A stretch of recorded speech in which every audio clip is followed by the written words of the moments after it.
உன்மடியில் நான் உறங்க கண்ணீரண்டும் தான் மயங்க என்ன தவம் செய்தேனோ என்னவென்று சொல்வேனோ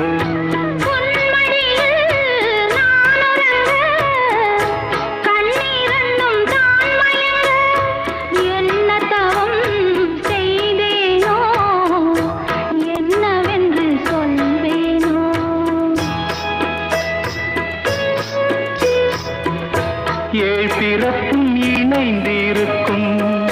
சொந்தம் இந்த சொந்தமம்மா வாழ்விருக்கும் நாள் வரைக்கும்